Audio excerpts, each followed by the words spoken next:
All right, we're back for another episode of Not Boring Generalists, testing ourselves today with tech in 2 minutes, covering 6 topics: Tesla's 5 to 1, Convene taking on Zoom, Headspin giving back 95 million, Airbnb's IPO, Softbank's comeback, and finally, Kamala Harris. First off, Tesla saw what Apple did with their split, went for a 5 to 1 split themselves, and the stock seemed to soar. Went up 8% on Wednesday, prompting some folks to imagine a 5 to 1 version of Elon with the Rock's body. Always enjoyable. Next up, Convene. Convene, the workspace and meeting company. Obviously not a great time to be a physical workspace and meeting company. So led by Ryan Simonetti, who's been a leader kind of throughout the pandemic in terms of how workplace companies are responding, launched their own Zoom competitor. So versus a Zoom, which is kind of multi-use, this is specifically for big corporate meetings with panels, etc. Interesting to see them take on Zoom. And I think this is just the first of the many opportunities that people have to pick apart Zoom use cases and steal market share from Zoom. That's awesome. Next up, Headspin. Pretty head-spinning move, if I might say so. The company, valued at 1.16 billion, has lowered its valuation 80% to 250 million after financial irregularities appeared.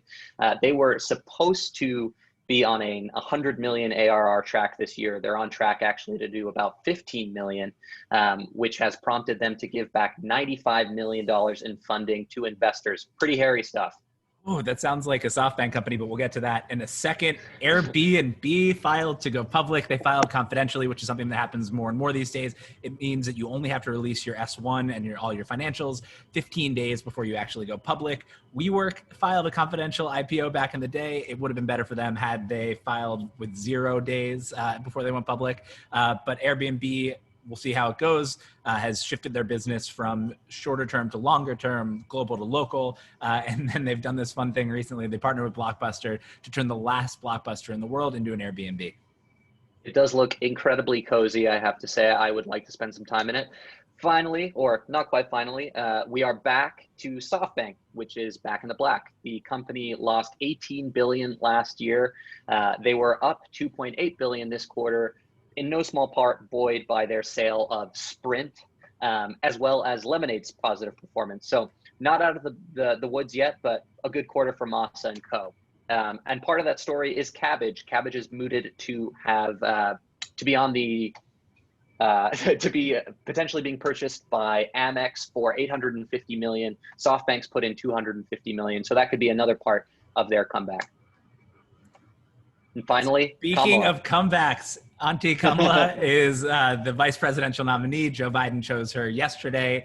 The Indian community is ecstatic, and I think the tech community should be as well. Her brother's the chief legal officer at Uber. Her niece was the head of strategy there, was also at Slack and Facebook.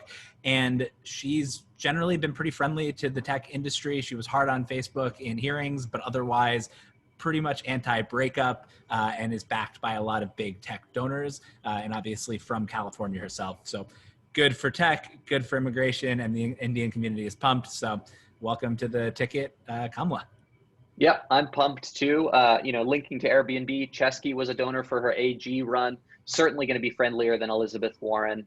Everyone should go vote. A few stumbles along the way today from me mostly, but I think we more or less made it. So let us know what you think, and we'll be back soon. See you later.